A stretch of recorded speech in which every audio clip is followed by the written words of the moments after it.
Hello दोस्तों, welcome to my channel. दोस्तों, इस वीडियो में हम लोग बात करेंगे सीएचएसएल एग्जाम 2024 टियर 1 के बारे में, जिसमें आप देख सकते हैं कि 10 जुलाई को पूछा गया शिफ्ट नंबर 3 में जितने सारे क्वेश्चंस होंगे इंग्लिश लैंग्वेज का, इन सबको डिस्कस करने वाले हैं हम लोग। आइए शुरुआत करते हैं। पहला सवाल आपके सामने पड़ा हुआ है, shall have you bring your notebook tomorrow. ये फ्यूचर टेंसेस की बात है। आप देख सकते हैं कि have you bring shall have you bring your notebook tomorrow. अगर शैल हैव मुझे यूज करना पड़ता तो मुझे वर्ब का थर्ड फॉर्म यूज करना पड़ेगा। समझ के बाद, ठीक है। तो हम क्या बोलेंगे, शैल हैव। बिल्कुल नहीं, यहाँ पे हैव जो है ना, आप देखेंगे सुपरफ्लू, वैसे मतलब इसका इस्तेमाल बिल्कुल भी नहीं होगा। ये एक एक्स्ट्रा है। Shall you bring your notebook tomorrow, क्या तुम अपना किताब कल लाओगे। सिंपली हम पूछ सकते हैं। यहाँ पे हैव क्या हो सकता है, बिल्कुल भी नहीं है। तो क्या है, सुपरफ्लुअस है। समझ के बाद, सुपरफ्लुअस है, बिल्कुल ही बेकार इसका इस्तेमाल किया गया है फालतू में। Ganga was out shopping at the mall and ran over her schoolmate। ये बढ़िया सवाल है। जरा देखो, गंगा was कोई लड़की है, out shopping at the mall मतलब मॉल में शॉपिंग वगैरह कर रही थी, जो भी है, and ran over her schoolmate. जैसे आपने देखा किसी भी एरर में अगर आपको दिखे कि कोई फ्रेजल वर्ब आ रहा है तो 90% केस में वहां पे गड़बड़ी मिल जाती है आपको। समझ के बाद, ये हमेशा करेक्ट नहीं होगा, लेकिन लॉजिक है कि 90% केस में ऐसा सही माना जाता है कि वहीं पे गड़बड़ी आपको देखने को मिलती है। एग्जामिनर क्या करता है कि वो वहाँ के जो प्रिपरेशंस हैं वो चेंज कर देता है। जैसे यहाँ पे जो रन ओवर है, इसका मतलब क्या होता है, आपने पढ़ा होगा कभी। फ्रेज जल वर्ब जो होता है, रन ओवर का मतलब होता है वाहन से कुचल देना। क्या बोलते हैं मेरे भाई, रन ओवर बोलते हैं वाहन या व्हीकल से अगर आप कोई कुचल दे तो उसको बोलते हैं रन ओवर। ठीक है। अच्छा, एक वर्ड होता है रन इनटू, या बोलते हैं कम इनटू। इसका मतलब बताओ। इसका मतलब होता है संजोग से मिलना, या फिर आप इसको अंग्रेजी में कैसे बोलो बताओ। मीटिंग समवन बाय चांस, ऐसे बोल सकते हैं ना कि मीटिंग समवन बाय चांस। ठीक है। बाय चांस मैं किसी से मिल गया तो उसको बोलते हैं रन इनटू। तो ये रैन ओवर नहीं बल्कि क्या हम यूज करेंगे, रैन इनटू हर स्कूलमेट। तो क्या हो गया, उसको अचानक से स्कूलमेट से मुलाकात हो गई, मिल गई। I used to eat into, ओ हो in the evening when my parents were on night shift. मैं खाना खाया करता था शाम के समय जब मेरे पेरेंट्स नाइट शिफ्ट में हुआ करते थे। ये सवाल है। यहाँ पे एक फिर से मैंने बोला था ना, ये क्या है, फ्रेजल वर्ब है। ईट इनटू का मतलब होता है मेरे भाई खोखला करना। कोई चीज को खोखला कर रहे हो, that is called eat into. तो क्या हम खाना को खोखला करेंगे। और ये जो इनटू है ना, ये तुम्हारा फिर से क्या है, सुपरफ्लुअस है। इसकी आवश्यकता नहीं है। आई यूज्ड टू ईट, मैं खाया करता था, इन द इवनिंग, शाम के समय। तो इनटू को हम क्या करेंगे, काट के हटा देंगे और ये सेंटेंस क्या हो जाएगा, करेक्ट हो जाएगा। यहाँ पे देखते हैं फ्यूचर टेंस में क्या करेक्ट होगा। फ्यूचर के लिए विल या शैल पहले देखेंगे हम। देखो यहाँ पे क्या है, विल सब जगह क्या है, फ्यूचर है।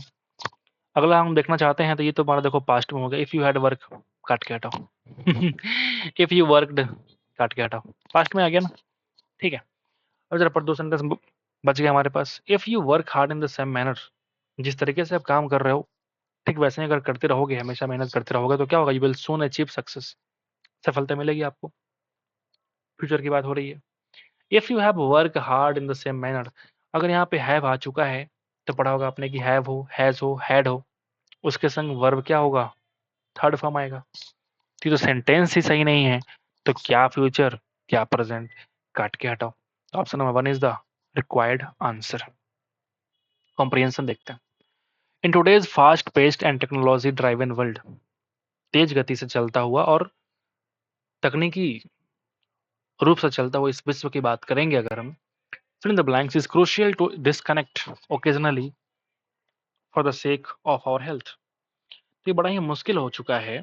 It is crucial, that is नहीं, it is crucial to disconnect occasionally. हम कभी कभी ऐसा नहीं कर सकते कि हम अपने आप को डिस्कनेक्ट कर ले इस दुनिया से, ऐसा नहीं कर सकते। नहीं होता है कि बहुत तेज भाग रहे हो भाई, थोड़ा आराम कर लो, लोग बोलते हैं ना आम भाषा में, थोड़ा अपने हेल्थ का भी ध्यान दो।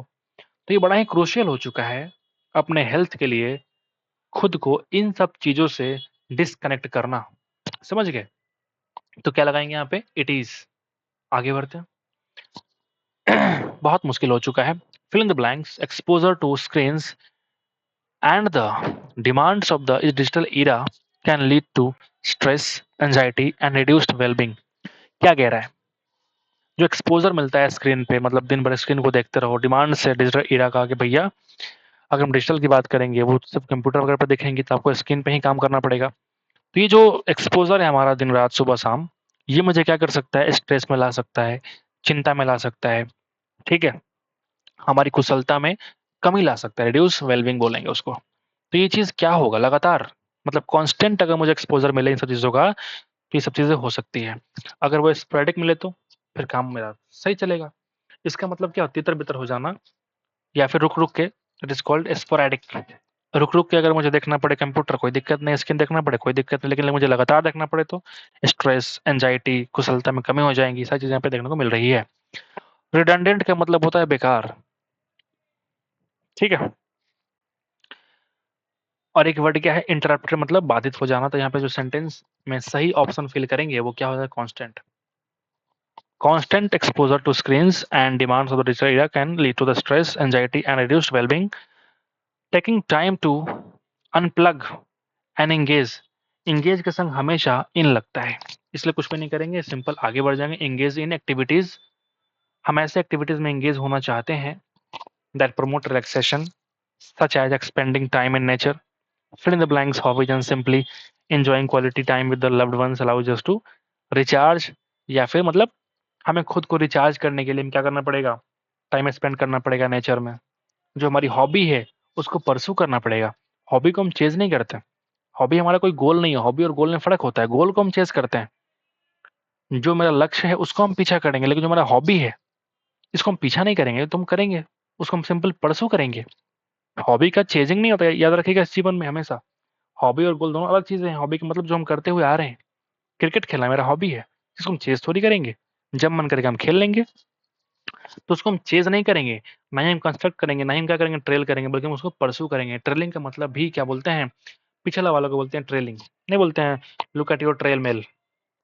ठीक है, हम लोग जब मेल वगैरह करते हैं कंप्यूटर से तो क्या बोलते हैं कि in reference to your trail mail, तुम्हारे पिछले मेल के रेफरेंस को लेकर के हम आगे ये वाला मेल जो हम फॉरवर्ड कर रहे हैं आपको। तो ट्रेलिंग मतलब पिछला। आगे बढ़े, समझ में आ गया क्या? इससे मुझे रिचार्ज हो जाता है, फाइंड बैलेंस हो जाता है, and fill in the blanks और मेंटल एंड फिजिकल हेल्थ। और ये चीज़ क्या करती है, हमारे मेंटल और फिजिकल हेल्थ को प्रायोरिटाइज करती है। प्रीसीड का मतलब भी होता है पहले वाला, बिल्कुल नहीं। अंडर इसको मतलब कम करना, नीचे की तरफ दिखाना, ये वर्ड भी यहाँ बिल्कुल भी नहीं होगा, बल्कि वो क्या करेगा, प्रायोरिटाइज करेगा हमारे मेंटल और फिजिकल के हेल्थ को। आगे बढ़ते हैं। एब्सर्ड बोलते हैं बेढंगा को, तो इसका सिनोनिम क्या हो जाएगा, जो बिल्कुल बेतर्क है, इरेशनल है, बेतर्क है, कुतर्क है। सडन बोलते हैं अचानक को। आर्बिट्रेरी मतलब मध्यस्थता करना। एब्स्ट्रूज इज द वर्ड, जो काफी इंपॉर्टेंट है। एब्स्ट्रूज को बोलते हैं सूक्ष्म होना, या फिर मतलब दुर्गम चीजें होती है उसको बोलते हैं, जो बेकार चीजें हैं। दुर्गम मतलब आई मीन जिससे पाना बड़ा ही मुश्किल हो, उसको हम बोल सकते, दुर्गम बोल सकते हैं, सूक्ष्म बोल लो या फिर दुर्गम, दोनों वर्ड काफी अलग हैं, कंफ्यूज नहीं होना है। इनकरेक्टली स्पेल्ड वर्ड क्या, कोनाइजर मतलब क्या होता है, ये जो वर्ड है इसका मतलब होता है कला या संगीत का पारखी, मतलब जो आर्ट और म्यूजिक्स में काफी इंटरेस्टेड है, उसका बड़ा ही विद्वान है, उसको बोलते हैं कोनाइजर। सरकम लोकेशन का मतलब घुमा फिरा के बातें करने वाला, इज ऑल अबाउट सरकम लोकेशन। सारे वर्ड प्रीवियस ईयर के, इसलिए मुझे याद है सारा चीजें। हैफेजर मतलब बोलते हैं अस्त व्यस्त हो जाना, हैफेजर्ड। और डिसइंटीग्रेट मतलब, इंटीग्रेट का मतलब दोनों को जोड़ना, डिस मतलब उसको अलग कर दो, डिसइंटीग्रेट मतलब अलग कर देना। यहाँ पे जो स्पेलिंग मिस्टेक है, डिस इंटे, यहाँ पे आई नहीं बल्कि ई होगा, डिसइंटीग्रेट। आगे बढ़ेंगे। एंटोनिम क्या होगा, बड़े हमारे पास है, काम का मतलब हो जाएगा शांत। इसी के लिए एक वर्ड आता है काफी फेमस है, प्लेसिड। इसका उल्टा क्या हो जाएगा, बिल्कुल अपसेट हो जाना। अर्बन बोलते हैं शहरी। क्विट मतलब शांति, इसका तो सिनोनिम हो जाएगा अनइम्प्रेस्ड। बताइए आपको, ये देखो, the choice of buying a याच वाज पुअर। क्या पूछ रहा है आपसे, स्पेलिंग एरर कहाँ पे है? कि जो याच है ना, नाउ, YACHT, मुझे लगता है कि ये वर्ड होगा, बचपन से हम लोग याद करते हुए आ रहे हैं। क्या मालूम था कि ये SSC एग्जाम में पूछ देगी। ठीक है। There was no one, fill in the blanks, a few of my friends. कुछ को छोड़ करके कोई नहीं था हमारे पास।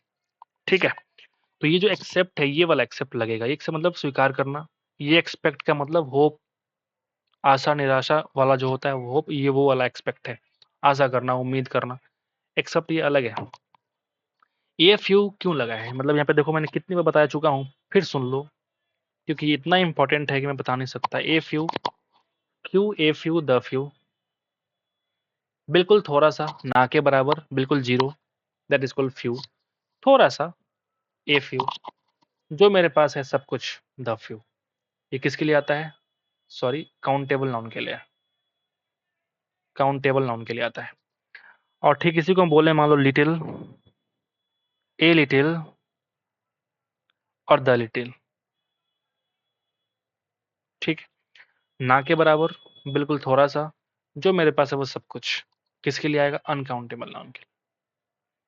तो वही कह रहा है कि थोड़े जो मेरे फ्रेंड है, ठीक है, उसके अलावा और कोई मेरे पास नहीं है। सी इज अंडर द इल्यूजन, ओहो, एल्यूजन नहीं होता भाई, इल्यूजन या डिल्यूजन दोनों वर्ड का मतलब क्या होता है, भ्रम। ठीक है, ये जो है ना हेलुसिनेशन, आपने एक वर्ड एक पिक्चर देखा होगा आपने, अल्लू अर्जुन है उस मूवी मैंने देखा था, अच्छी सी मूवी है, लव स्टोरी वाली ऐसा कुछ है, आर्या उसमें नाम रहता है उस एक्टर का। ठीक है, तो उसमें वो जो ब्रह्मा है ना, ब्रह्मा देव, ब्रह्मानंद ने, क्या नाम है उसका, जो कॉमेडी वाला इंसान है, तो वो इस वर्ड का ना बार बार यूज करता है, मतलब इसका होता है दृष्टि भ्रम, दृष्टि भ्रम। अच्छी मूवी है, आप चाहो तो देख सकते हो। ठीक है, दृष्टि भ्रम, हेलुसिनेशन। ठीक है, मतलब लग रहा है कि हम जो देख रहे हैं वो सही है, लेकिन वो क्या है, भ्रम है, दृष्टि भ्रम, हेलुसिनेशन। इल्यूजन डिल्यूजन का मतलब होता है भ्रम, सिंपल भ्रम। अनरियल मतलब जो अनरियल है, काल्पनिक है। विजन तो पता ही है आपको, एंटोनिम क्या होगा बड़ा हमारे पास है, स्टोइक मतलब होता है वैरागी, मतलब वैरागी जिसको दुनिया से कोई मतलब है ही नहीं, वो तो वैराग में है, वो तो वैरागी है। टॉलरेंट का मतलब होता है जो बर्दाश्त कर सके, ठीक है, ठीक है, जो बर्दाश्त कर सके। कोऑपरेटिव मतलब सहायक बोल सकते हैं, कोऑपरेटिव है ना, कोऑपरेट करने वाला। फर्वेंट इज द वर्ड, मतलब फर्वेंट बोलते हैं, मतलब जानने के लिए जो जिज्ञासु होता है ना, उसी को बोलते हैं फर्वेंट, यानी कि जानने का इच्छुक आप कह सकते हो, इच्छुक होना, जिज्ञासु होना, दैट इज कॉल्ड फर्वेंट। तो एक तरफ तुम वैरागी हो, तुम्हें किसी से कोई मतलब नहीं, एक तरफ तुम बड़ा ही जिज्ञासु हो, तुम जानना चाहते हो दुनिया के बारे में, मरण के बारे में, जीवन के बारे में, आह क्या बात है। एपैथेटिक बोलते हैं उदासीन इन चीजों को, मतलब जो न्यूट्रल चीजें हैं, that is called apathy. Apathetic, neutral, उदासीन। ठीक है, तो ये वही है, एपैथी है, बहुत बार ये वर्ड पूछा गया है, पैथी मतलब उदासीन। एक होता है सिंपैथी, सिंपैथी या एम्पैथी दोनों का मतलब होता है सहानुभूति। जो लिबरल लोग होते हैं, जेनरस लोग होते हैं, वो इसका इस्तेमाल करते हैं अपने जीवन में, सिंपैथी, सहानुभूति प्रकट करना। और एक होता है एंटीपैथी, एक होता है मेरे भाई एंटीपैथी, जो इसका विरोध करता है। तो अपोजिट, सॉरी क्या हो गया भाई, तो कंफ्यूज नहीं होना है मेरे भाई, समझ गए आप। आगे बढ़ते हैं, 17 पे आते हैं। एंटोनिम पूछता है आपसे, वर्ड हमारे पास क्या है, वल्गर मतलब बड़ा ही खराब, वल्गर चीजें। ठीक है, वल्गर लैंग्वेज, जिसका अपोजिट क्या हो जाएगा, देखो, लाइसेंस है, जिसके पास लाइसेंस है। रिबाल्ड किसको बोलते हैं, रिबाल्ड बोलते हैं मेरे भाई, वो जो चीजें होती है ना, जैसे लोगों को बड़ा ही नीचा दिखाना, कोई चीज होता है नीच होना, या फिर अशिष्ट बातें करना, दैट इज कॉल्ड रिबाल्ड। तो नीच होना या फिर अशिष्ट होना, बिल्कुल शिष्टाचार में बात नहीं करना, ये तो ऑल अबाउट, ये तो वल्गैरिटी ही है। तो इसका उल्टा कैसे हुआ, इम्परवियस का मतलब क्या होता है, इम्परवियस भी होता है, मतलब बहुत ज्यादा प्रबल होना, दैट इज कॉल्ड इम्परवियस। और डेकोरस बोलते हैं शिष्ट इंसान को, बोलते हैं डेकोरस। आपने वर्ड देखा होगा क्लास में टीचर को बोलते हैं प्लीज मेंटेन द डेकोरम, मतलब शिष्टाचार को मेंटेन करो। तो डिकोरम से बन गया डिकोरस, यानी कि शिष्ट होना। इसका अपोजिट हो जाएगा वल्गर का, हम एक तरफ तुम वल्गर हो, वाहियात हो, नीच हो, और मैं क्या हूँ, शिष्ट इंसान हूँ, डिकोरस हूँ। Sally was very happy while I accepted her invitation to her birthday party. उसने बुलाया कि तुम मेरे बर्थडे पार्टी में आना पड़ेगा, बहुत खुश थी जब मैंने उसे एक्सेप्ट किया। तो जब यहाँ पे आया है, जबकि नहीं आया है, तो जब के लिए क्या यूज करेंगे, वेन। वाइल का मतलब क्या होता है, जबकि। आगे बढ़ेगी, आसान था ना। Mister Sen Gupta's complain to the higher authority was only red herring. Red herring का मतलब होता है, आपने बहुत बार ये वर्ड सुना होगा, ध्यान भटकाने वाली चीजों को बोलते हैं रेड हेरिंग, जो आपका ध्यान को भटका दे।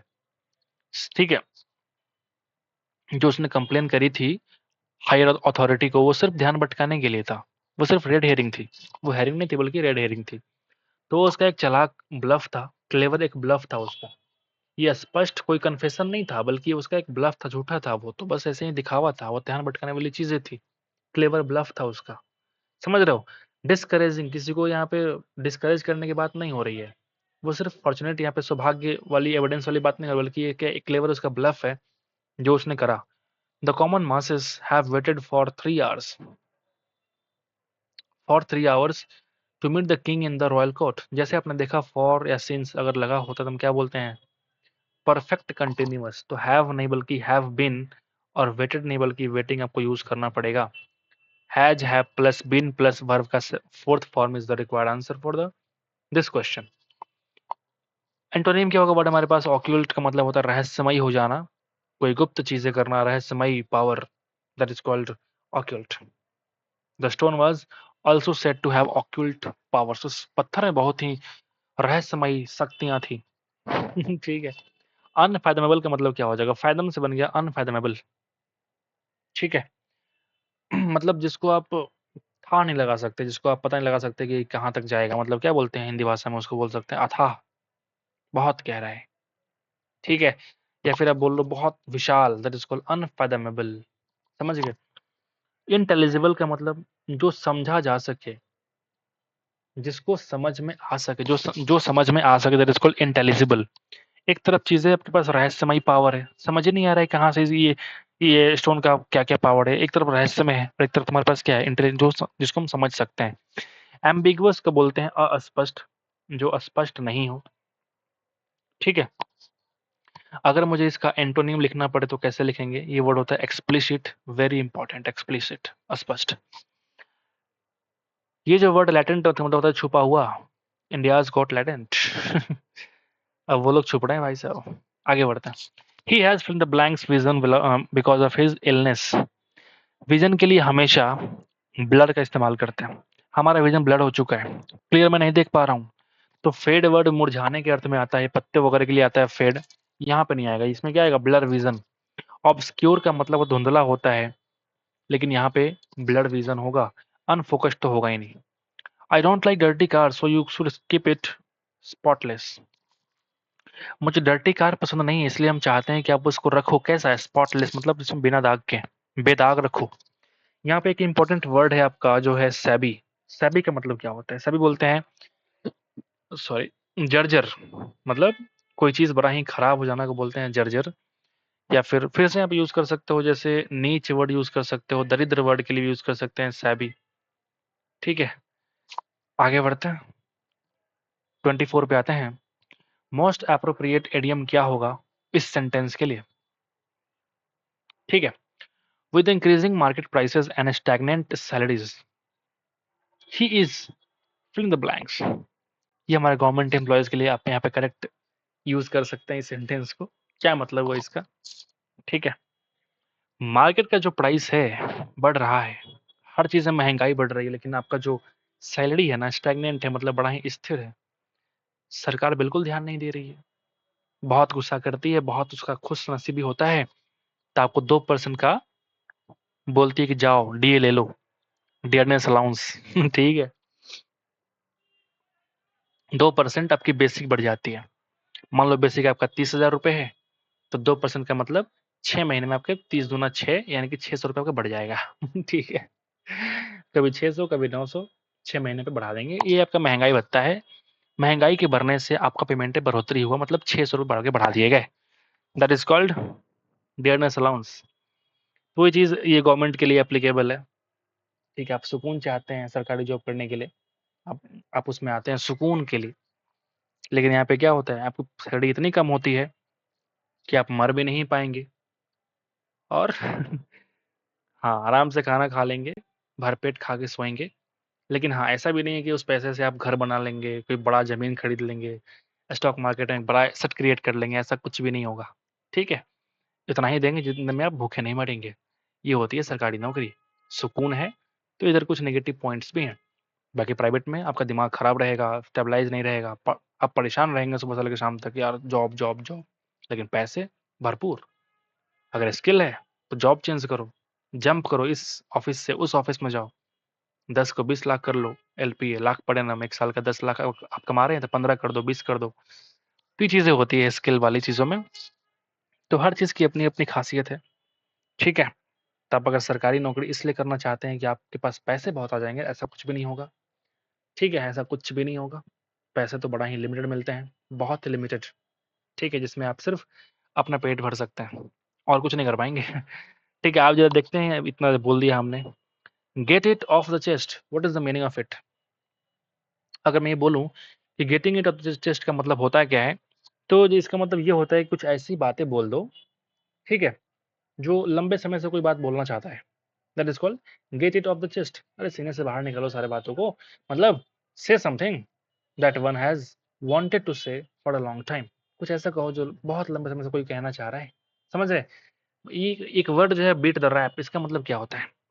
इसका मतलब होता है कि किसी क्राइम से अगर आपको आरोप से बरी कर दिया गया है, क्या बोलते हैं इसको? बी एक्विटेड, एक्विट, ये वर्ड याद रखिएगा हमेशा, be acquitted of a crime.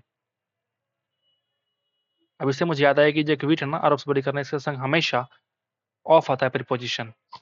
अगर मुझे किसी को आरोप से बरी करना हो तो क्या बोलेंगे? एक्विट, आरोप से बरी कर देना।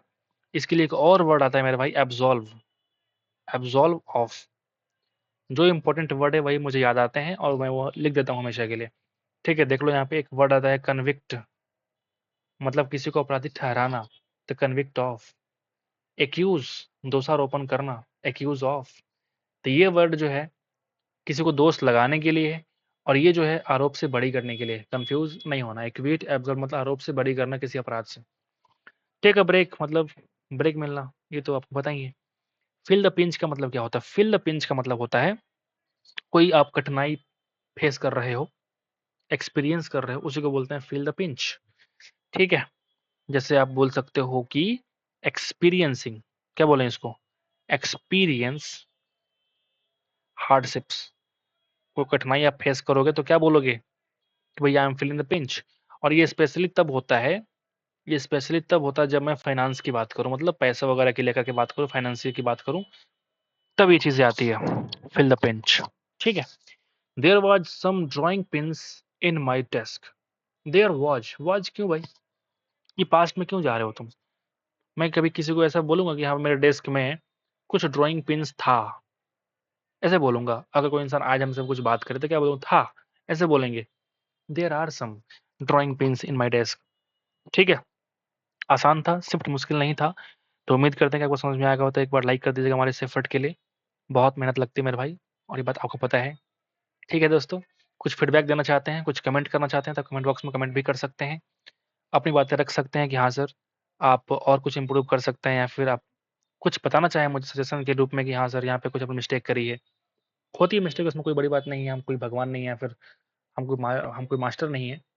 हम एज़ ए भाई की तरह आपको एक गाइडेंस प्रोवाइड करते हैं। बहुत लोग दे रहे हैं व्यूज़ के लिए, मैं व्यूज़ के लिए बल्कि आपकी जो प्रीवियस ईयर चीज़ें हैं, ये आपके लिए काफ़ी इम्पोर्टेंट है, वो चीज़ें के लिए मैं आपके लिए कर रहा हूँ। बाकी आपकी मर्ज़ी, आप देखो चाहे मत देखो, ठीक है? जो मेरा अच्छा काम है वो मैं करता रहूँगा हमेशा।